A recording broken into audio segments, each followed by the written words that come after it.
My name is Verna Thompson, and at 67 years old, I never imagined my 45-year marriage would end with those crushing words from Frank. Sometimes I wonder if marrying you was the right choice. After nearly half a century together, I packed my bags in silence, my heart shattered. What he didn't know was that my diaries held every sacrifice, every silent tear, every dream deferred. When he found them a week later, the truth brought him to his knees. Before I begin my story, let me know where you're watching from in the comments below. Hit that like button and subscribe if you've ever sacrificed for someone who didn't notice. This is a story about betrayal, hidden devotion, and whether true love can be rebuilt from ashes. I met Frank Williamson in the spring of 1977 at the university library where I worked. I was 22 with chestnut hair that fell past my shoulders and dreams as vast as the literature section I meticulously maintained. Frank was a 24-year-old engineering student with confident blue eyes and ambitions that seemed to fill any room he entered. He came to the reference desk repeatedly asking questions that grew increasingly unrelated to his studies. I knew he was finding excuses to talk to me, and I found it endearing. "The engineering building is across campus," I finally said one rainy April afternoon. "You sure spend a lot of time in the literature section for someone studying bridge design." His laughter filled the quiet space between bookshelves. "Maybe I'm researching the bridges between people, not just structures." 3 weeks later, he asked me to dinner. 6 months after that, we were inseparable. Frank was brilliant, driven, full of plans for innovations he wanted to create. I was the steady one, practical, but with my own aspirations to eventually earn a master's degree in library science. We balanced each other, or so I thought. Our courtship was a whirlwind. Frank pursued me with an intensity that made me feel cherished. When he proposed after just 8 months of dating, I said yes without hesitation. My parents thought we were rushing. "Verna, you barely know this young man," my mother warned. Frank's parents had similar concerns, especially since he hadn't finished his degree. We married anyway in a modest ceremony in May 1979. My white dress was simple, purchased on sale because we were saving every penny for Frank's final year of school. As we exchanged vows, I believed with my whole heart that we were building something unbreakable. Those early years were lean, but full of hope. We lived in a tiny apartment with furniture collected from thrift stores and family hand-me-downs. I continued working at the university library, often taking extra shifts to support us while Frank completed his engineering program. Each evening, when he returned home buried in calculations and drafts, I would make our simple dinner stretch as far as possible, setting aside my own homework until he fell asleep. After graduation, Frank landed his first position at a growing engineering firm in Baltimore, which meant leaving my secure job at the university. I found work at the public library for significantly less pay, but Frank promised it was temporary. "Once I get established, you can go back to school," he said. "Your turn will come." We moved 5 times in our first 7 years together, always following Frank's career opportunities. Each move meant starting over for me, finding new work, making new friends, adapting to new communities. My dreams of graduate school were repeatedly deferred as the timing never seemed right. Frank's career was always taking off, always at a crucial juncture that required my support. On our wedding night, I started a diary, a beautiful leather-bound book gifted by my grandmother. Every marriage has a story that only the hearts inside it know, she had written on the first page. "Let this be your heart's keeper." That diary became my confidant, the place where I could express both my deepest joys and growing disappointments without burdening our new marriage. Little did I know that those pages would one day reveal the invisible architecture of our life together, the foundation I built while Frank designed the visible structures the world admired. As Frank's career gained momentum through the 1980s, our lives settled into patterns shaped primarily by his professional needs. Each time he received a promotion or opportunity, we uprooted and relocated. I became expert at packing our lives into boxes, researching new communities, finding us housing, and then securing whatever library position I could find while maintaining our home. It's just for now, Frank would say each time I had to resign from a position where I'd finally gained seniority. When things settle down, you can pursue your master's. But things never settled down, and my career became a patchwork of positions rather than the progressive path I'd once envisioned. In 1983, after we'd been married 4 years, we began trying to have children. Month after month of disappointment followed.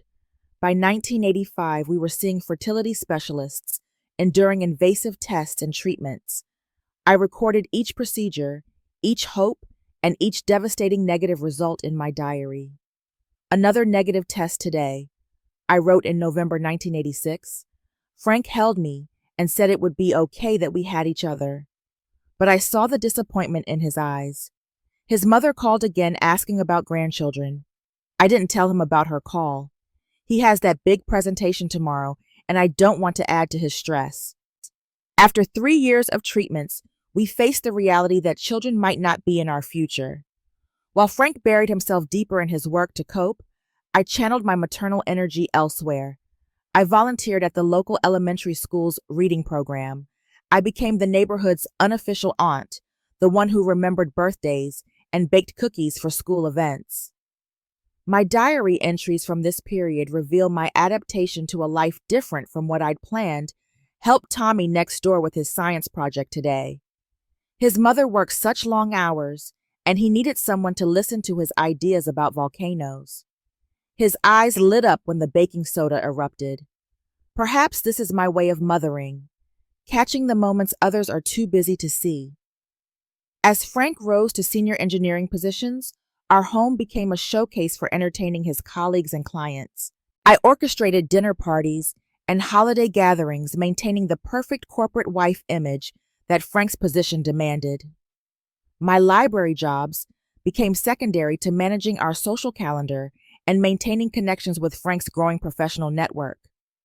Frank missed my father's funeral in 1988 because of an unmovable client meeting. He missed our 15th anniversary because a project was behind schedule. Each time I understood, each time I adapted, each time I wrote my true feelings only in my diary while presenting a supportive smile to the world. In 1990, I was offered a dream position at a specialized academic library focusing on rare manuscripts, my passion since college. It would have required Frank to relocate or commute farther to his office. When I tentatively mentioned it over dinner, he looked genuinely surprised. But Verna, I'm up for division director next year. The timing couldn't be worse. Surely there will be other opportunities for you later. I declined the position the next day and wrote in my diary, would Frank have given up a promotion for me? I'll never know, because I never asked him to. Perhaps that's my failing, always adjusting my dreams to fit the spaces left by his. Around this time, I met Thomas Gallagher, a younger engineer who had joined Frank's team.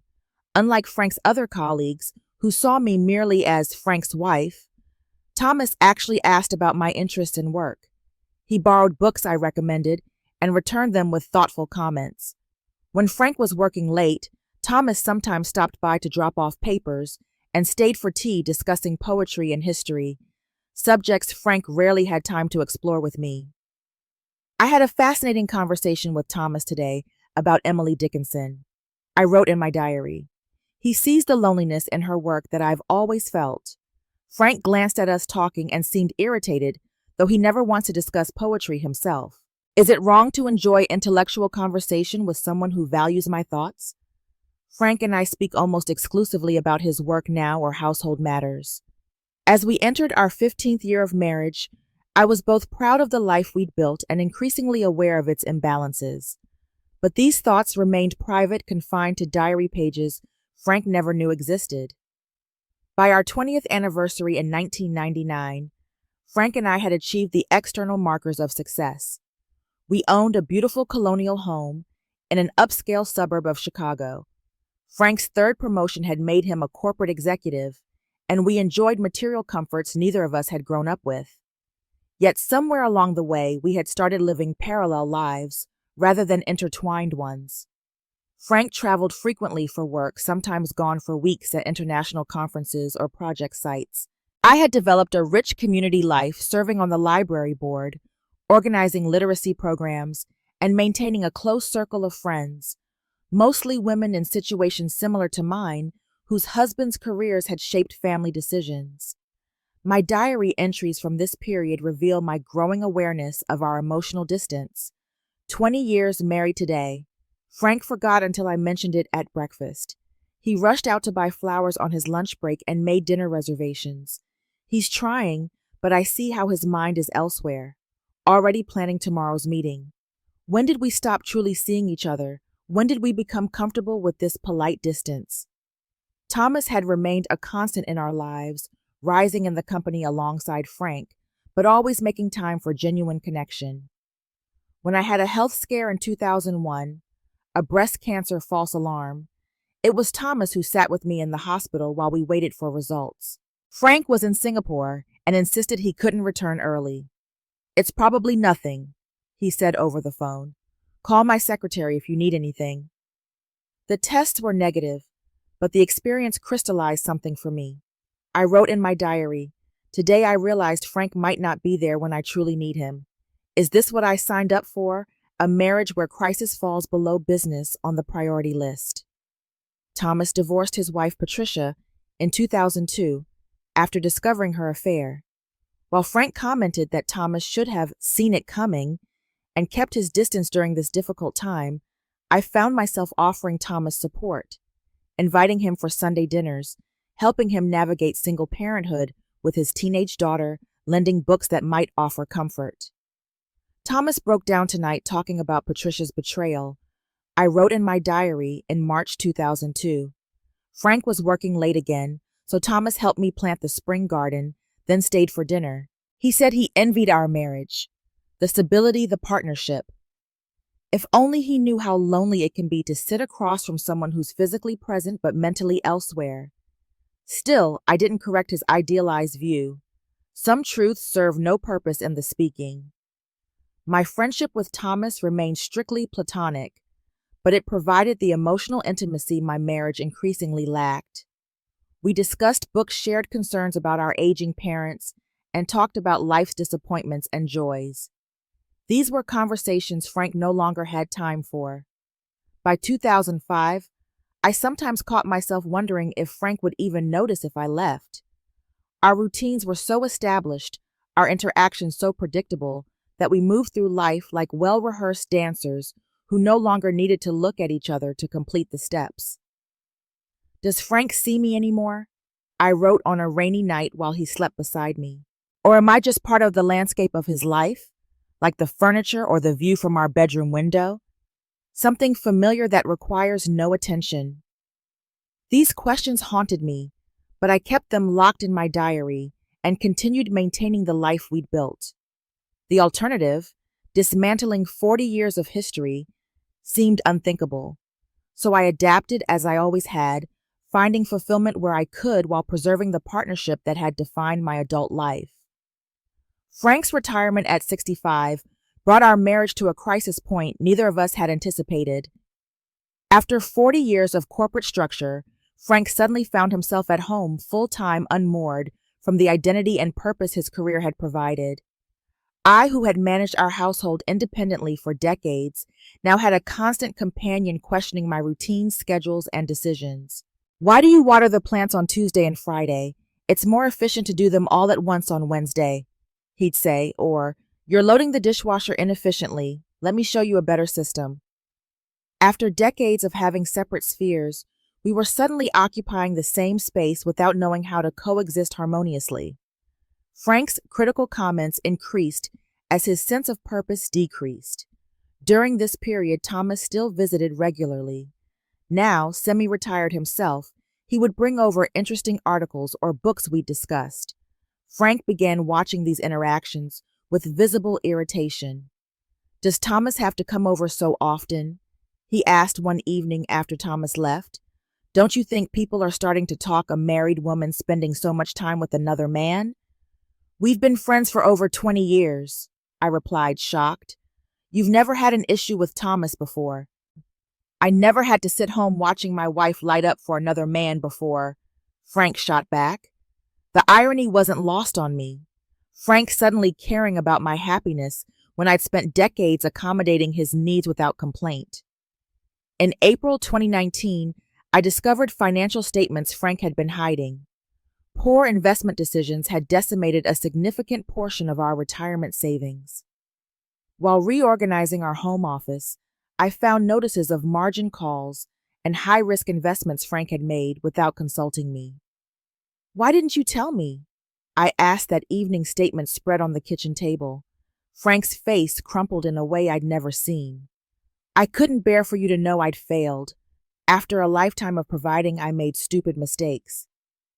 I didn't tell him then that I'd known something was wrong for months. The mysterious phone calls, his reluctance to discuss future plans. Instead of confronting him earlier, I'd quietly transferred my inheritance from my parents into our joint account to cover the shortfall, making it appear as though our investments had recovered. I'd protected both our financial security and his pride, another silent sacrifice recorded only in my diary. Frank fell into depression in the months that followed. The man who had commanded boardrooms now spent days in his recliner, watching the financial news with vacant eyes. I tried everything to help him find new purpose, suggesting volunteer work, encouraging him to mentor young engineers, proposing trips we'd always been too busy to take. "What's the point?" he would respond, "building something just to watch it crumble." I didn't know if he meant our finances, his career, or our marriage. The diary entries from this period reveal my exhaustion. I am tired of being the only one trying. For 40 years, I've shaped myself around Frank's needs and dreams. Now that he needs to create a new identity, he expects me to build that for him too. When do I get to matter? When is it my turn to be seen? In October 2019, we attended a retirement party for one of Frank's former colleagues. Throughout the evening, Frank commented on how beautifully the colleague's wife had aged, how accomplished their children were, how she had supported his career while maintaining her own identity as an artist. On the drive home, he said, "Margaret really has the full package, doesn't she? Beauty, talent, and she raised those amazing kids. Her husband hit the jackpot." The casual cruelty of the comparison left me speechless. In my diary that night, I wrote through tears, 40 years I have given to this marriage. 40 years of putting Frank first, of relocating whenever his career demanded it, of giving up my professional goals to support his, of creating a beautiful home and social network that benefited his advancement. I endured the heartbreak of childlessness without burdening him with my grief. I managed our household so he could focus entirely on his work. I invested my inheritance to save our retirement without damaging his pride. And tonight he praises another woman for achievements he never allowed me to pursue. Have I failed, or has he simply never seen me at all? This question haunted me as we approached our 45th anniversary, a milestone I once believed we would celebrate with joy and gratitude. Instead, I found myself wondering if nearly half a century of devotion had been built on an illusion. I spent weeks planning our 45th anniversary dinner, holding on to hope that this milestone might rekindle something between us. I made reservations at Bellini's, the Italian restaurant where Frank had proposed all those years ago. I bought a new dress in the deep blue shade he once said brought out the color of my eyes. I even visited the salon for my first professional styling in years. "You look nice," Frank said when I emerged from our bedroom ready for the evening. Just nice after all my effort. Not beautiful, not stunning, just nice. The same word he might use to describe a satisfactory meal or pleasant weather. At the restaurant, I had arranged for a corner table with a view of the garden lights. The maitre d' greeted us with champagne, acknowledging our milestone anniversary. Frank seemed surprised by this touch, having apparently forgotten I'd mentioned where we were going and why. "Remember this place?" I asked as we settled in, hoping to prompt memories of our early years. "Vaguely," he replied, studying the menu with more interest than he showed me. Throughout the meal, I tried to engage Frank in reminiscence. "Remember our first apartment, how the heating would fail in the middle of winter, and we'd pile every blanket we owned on the bed?" Hmm, he responded, attention drifting to the television at the bar, showing a basketball game. I persisted, mentioning our honeymoon road trip, the night we stayed up painting our first house, the time we got lost hiking and ended up discovering a beautiful hidden waterfall. Each memory was met with distracted nodding or minimal responses. Finally, as dessert arrived, a tiramisu with Happy 45th Anniversary written in chocolate, I asked directly, Frank, are you happy with the life we've built together? His eyes finally focused fully on me, but what I saw there wasn't warmth or nostalgia. It was assessment, as though he were evaluating a disappointing investment. It's been a good run, he said with a shrug, though sometimes I wonder if marrying you was the right choice. The words hit me like a physical blow. 45 years dismissed as a good run. Nearly half a century of devotion characterized as possibly a mistake. What do you mean? I managed to ask, my voice barely above a whisper. Frank sighed, swirling the remaining wine in his glass. I just wonder what my life might have been like with someone more ambitious, someone who challenged me more. Margaret never gave up her art for Harold's career. They raised those brilliant kids. Their life seemed so full. Each word pierced deeper than the last. I couldn't breathe. The restaurant sounds receded until all I could hear was the blood rushing in my ears. 45 years of putting Frank's needs first, of reshaping my ambitions around his, of silently managing our household and social connections to benefit his career, all unrecognized, all invisible to the man I had dedicated my life to. I don't remember finishing dessert or the drive home. We rode in silence, a chasm 45 years wide between us in the car. Frank turned on a basketball game when we got home, apparently unaware of the devastation he had caused. I lay awake all night staring at the ceiling, mentally reviewing our decades together and wondering how he could possibly not see all I had given. By morning, I had made a decision. While Frank left for his Saturday golf game with former colleagues, I methodically packed a suitcase. I selected clothing for a week, my toiletries the framed photo of my parents and my current diary. I left the wedding and engagement rings he had given me on the dresser. On the kitchen counter, I placed a note that simply read, I need time to think about what you said last night. I'll be in touch when I'm ready to talk. Please don't try to contact me before then. Before leaving, I went to the attic and retrieved the box containing all my previous diaries. 45 years of records documenting our marriage from my perspective.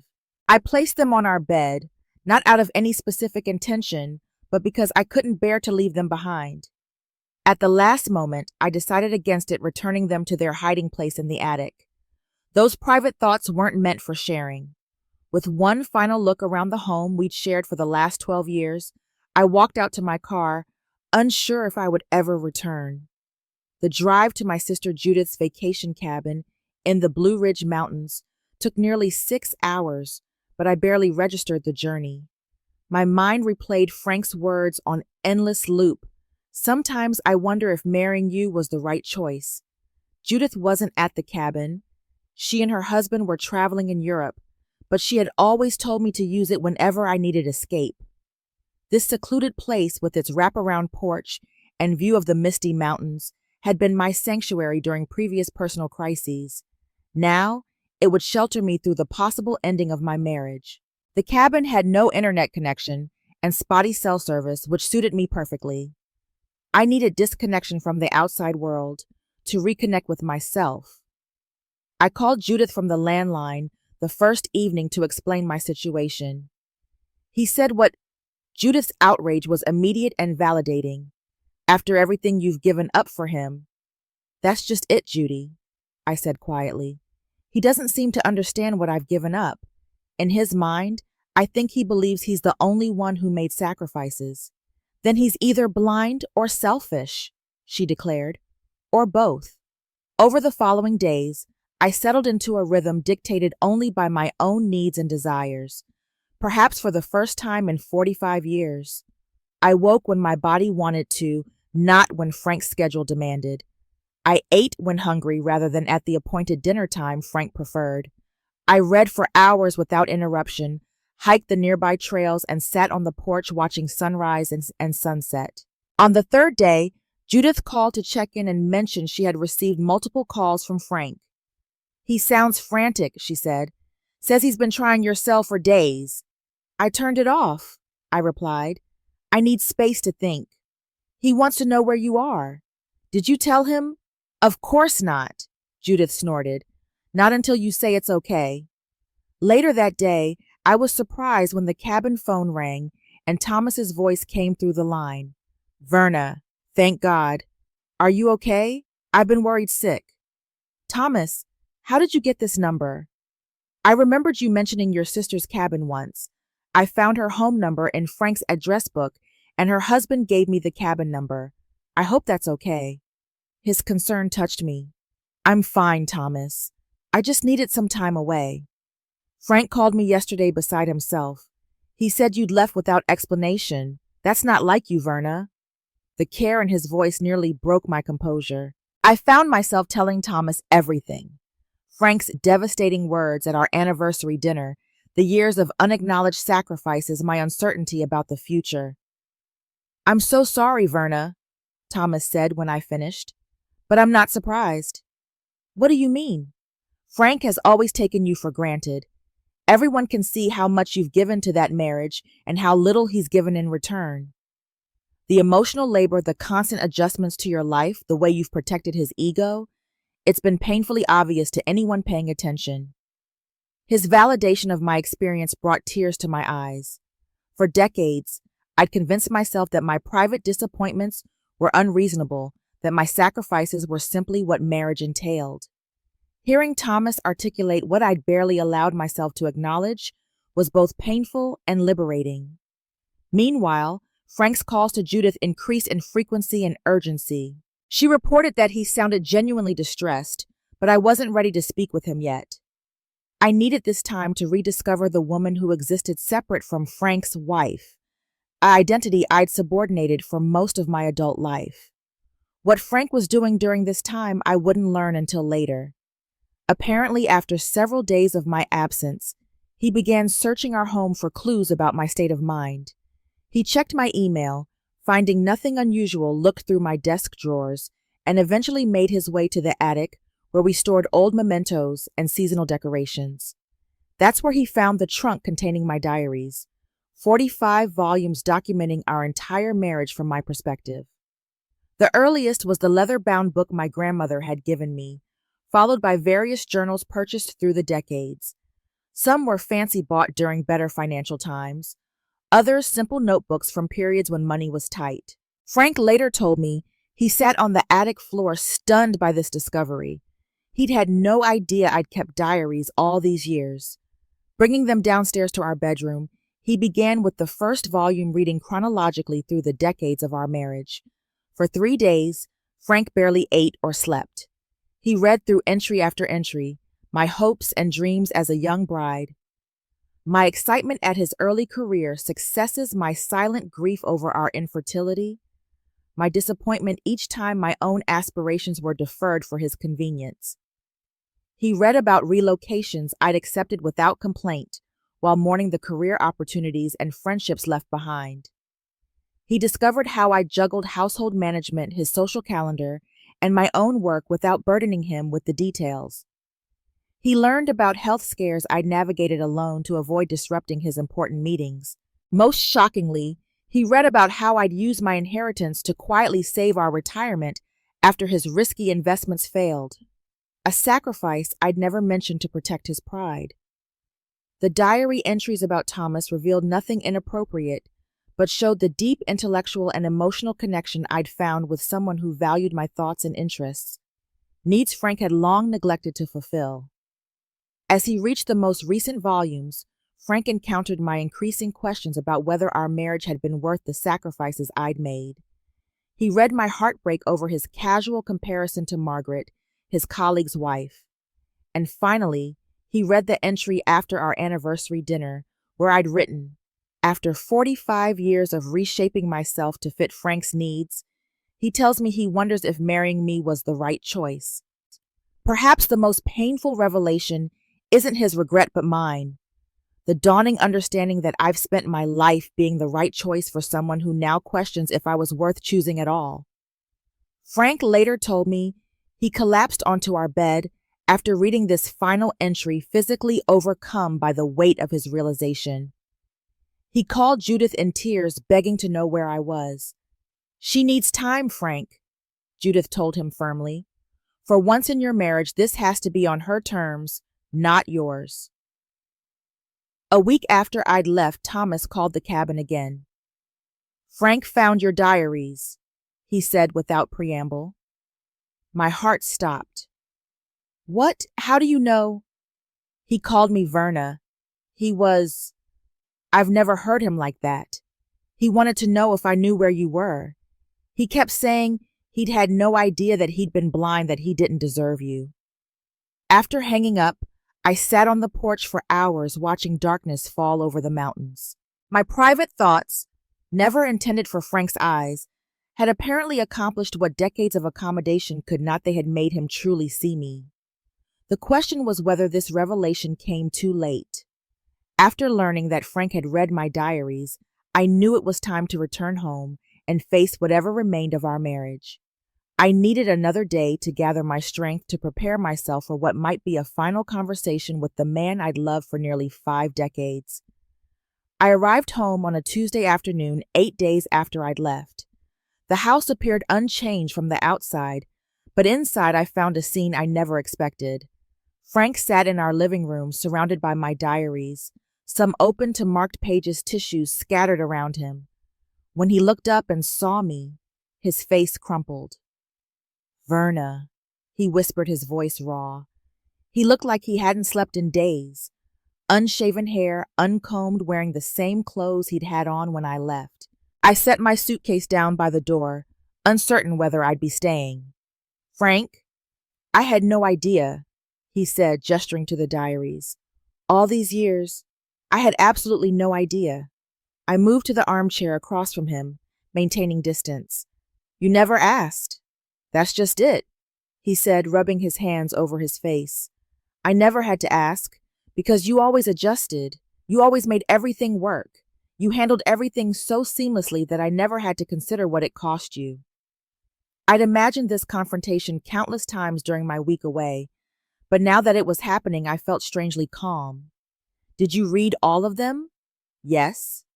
He picked up the diary from 1990. "The academic library position you gave up, Verna. I never knew how much that meant to you. And this one?" He touched a diary from 2019. "You used your inheritance to save our retirement after my investments failed. Why didn't you tell me? Would it have made a difference, Frank? Would you have suddenly seen me as an equal partner rather than your support system?" He flinched at the directness of my question. "I don't know," he admitted. "Before reading these, probably not. I was so caught up in my own importance that I couldn't see past it." For the first time in our marriage, we had a truly honest conversation. Frank acknowledged his selfishness, his blindness to my sacrifices, his assumption that his career automatically took precedence over my dreams. "I was jealous of Thomas," he confessed. "Not because I thought anything inappropriate was happening, but because he connected with you in ways I never bothered to try. He saw parts of you I had stopped seeing, your intelligence, your depth, your interests beyond being my wife."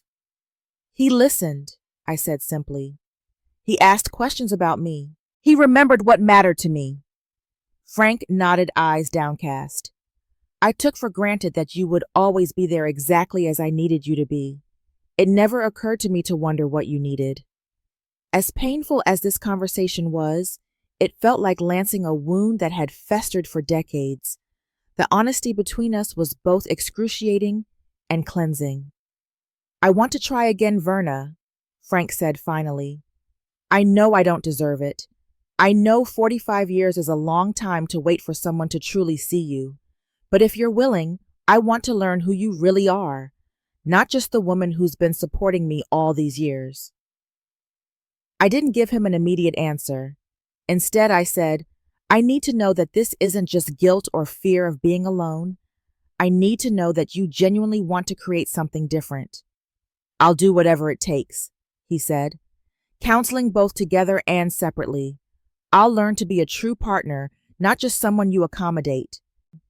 I can't promise anything right now, I told him, but I'm willing to see if there's anything left to salvage. The following weeks were tentative and sometimes awkward as we navigated a new way of relating to each other. Frank began therapy to understand his patterns of entitlement and emotional blindness. We started couples counseling with a specialist in long-term marriages. Slowly, almost imperceptibly, at first things began to change. Frank asked about my interests and actually listened to my answers. He took over household responsibilities without being asked. Most significantly, he encouraged me to enroll in the master's program I'd deferred for 40 years.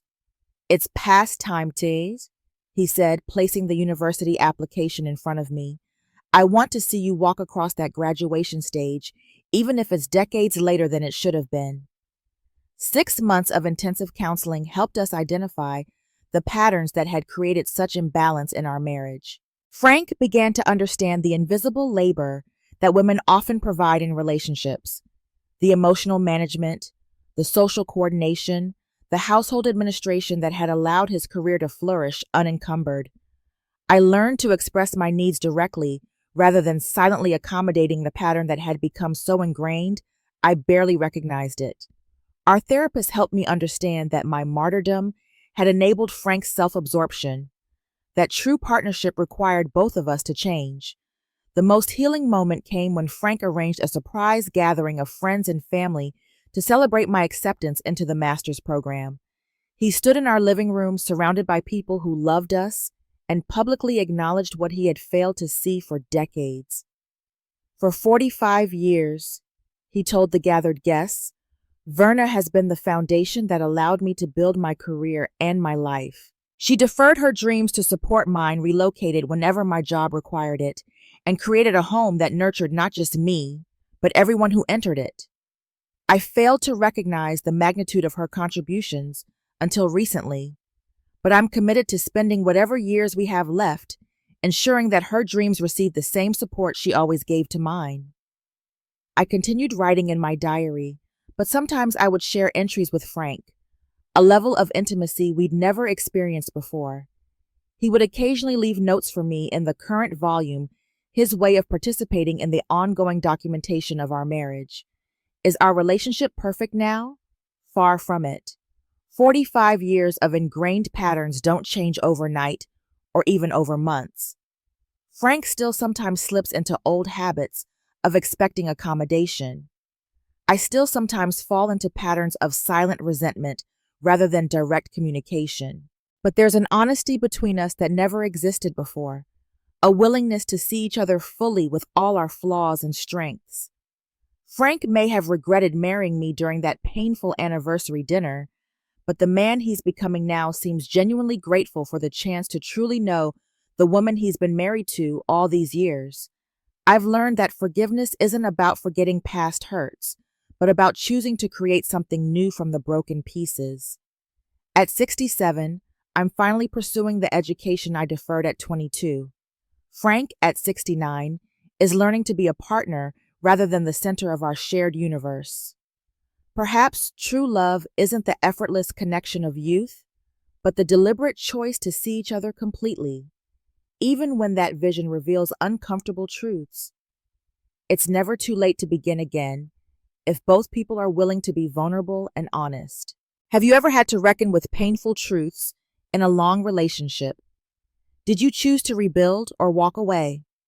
Share your story in the comments below. If this journey of rediscovery resonated with you, please like, subscribe, and share with someone who might need to hear that. It's never too late for transformation. Thank you for witnessing my story, and remember, sometimes the most powerful changes begin with the courage to be truly seen.